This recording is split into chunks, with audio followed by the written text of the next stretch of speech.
Meus irmãos, se eu pudesse intitular essa mensagem, eu colocaria um tema que se denomina desse jeito, que o altar quebrado. O altar quebrado. O altar quebrado. Em muitos momentos e diversos períodos da nossa vida, nos encontramos dessa forma, desse jeito, altar quebrado, e em situações difíceis. Mas como aqui já disse hoje, e já foi falado diversas vezes, essa guerra não é sua. Não precisa guerrear, porque essa guerra é do Senhor dos Exércitos. No capítulo de número 17, Deus levanta um homem chamado Elias, que ninguém conhecia antes. E aqui eu já abro parênteses. Deus não precisa de mídia. Deus levanta quem Ele quer, na hora que Ele quer. Deus usa quem Ele quer e do jeito que Ele quer. Se você acha que Deus não está te vendo, Ele está te vendo. No período que você achou que Ele não estava com você, Ele estava com você. E pega essa e guarda agora. Existe uma grande obra e uma grande profecia a ser falada. Deus levanta Elias porque Israel já não respeitava os bons costumes. Acabe já não era, e não é, e não seria o rei perfeito para aquela situação. Acabe ele cultuava outros deuses. Deus esse chamado Baal, o deus da fertilidade, o deus dos trovões, raios e relâmpagos, o Deus do clima, juntamente com a sua mulher Jezabel, né, muito conhecida como uma profetisa maligna, né, com a sua deusa Azera. Deus levanta Elias para Elias fazer tal missão. Elias, ele vai até o palácio, profetiza segundo a palavra dele, que vive o Senhor, vive o meu Deus, que não cairá orvalho e nem chuva sobre Israel, segundo a minha palavra. Elias, depois dessa tal missão, Deus ele ordena ele para que ele vá ao riacho do Querite. E riacho é local onde tem água. Só que Elias profetizou e foi à beira do rio, mandado por Deus. Quando Deus manda, Ele resguarda. Se você está na presença do Senhor e a profecia que lançaram sobre a sua vida parece que não vai acontecer, porque os momentos não eram propícios, até porque quando Deus resguardou Elias, via corvo de manhã e à tarde trazendo pão e carne, porque a água tinha. O cenário era bom até certo momento.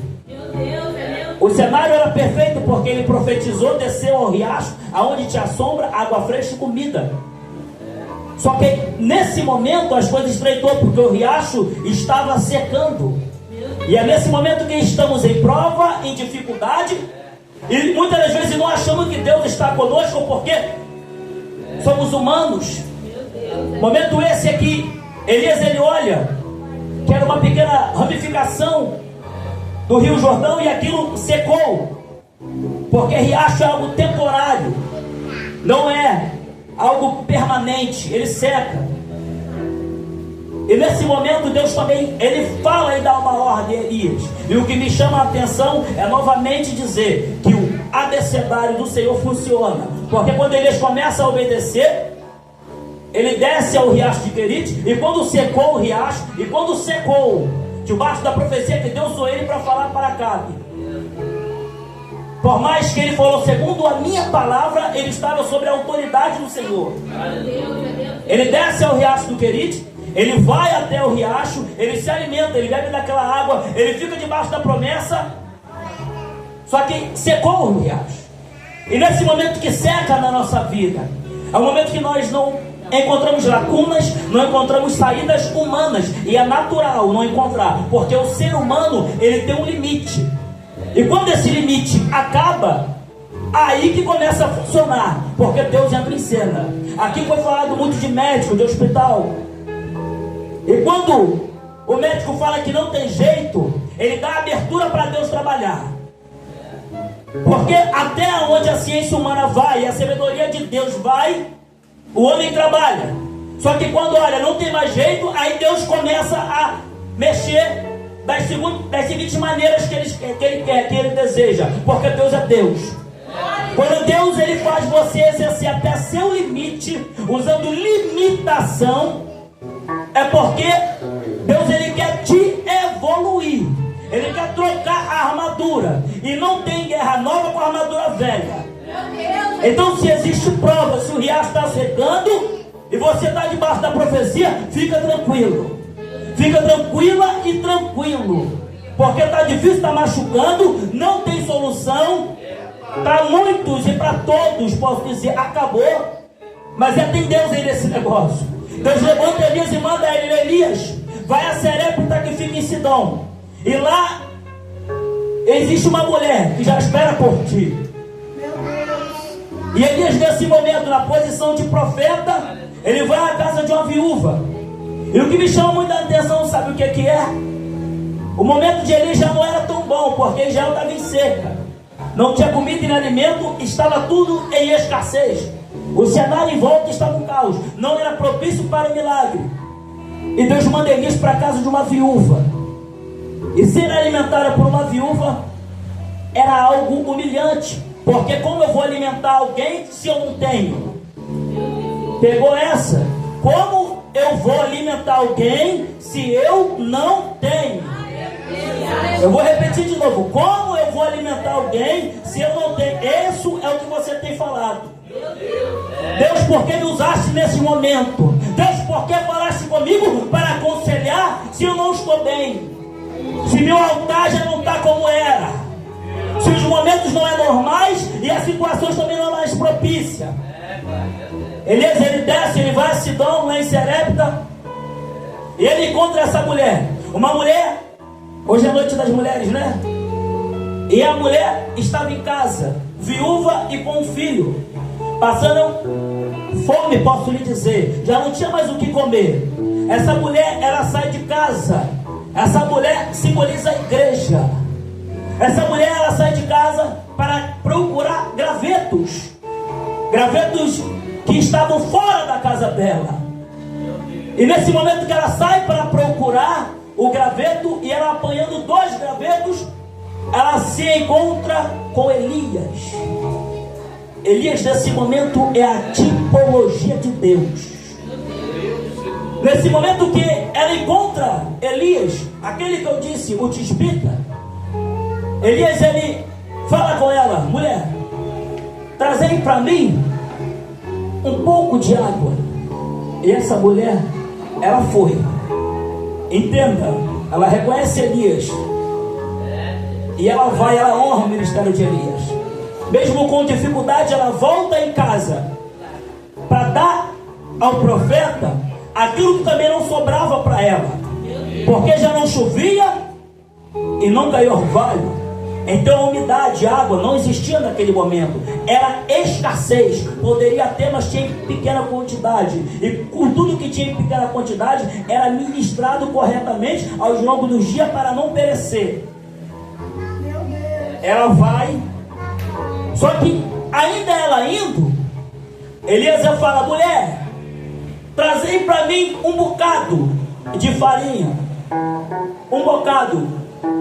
Ela fala: Senhor, vive o Senhor, teu Deus, que não tenho o que comer, mas eu tenho na minha casa um pouquinho de farinha, que vou fazer 2 cavacos, um para mim e outro para o meu filho, que comamos e depois morramos. Aí sabe o que Elias fala para ela? Mulher, vai e faça conforme a tua palavra, mas trazei para mim um bolo, porque assim diz o Senhor. Olha o que Deus está falando para vocês. Eu estou debaixo da autoridade do Espírito Santo. Assim diz o Senhor, que a farinha da panela não se acabará, e nem o azeite da botija não cessará, até que volte a chover sobre a terra.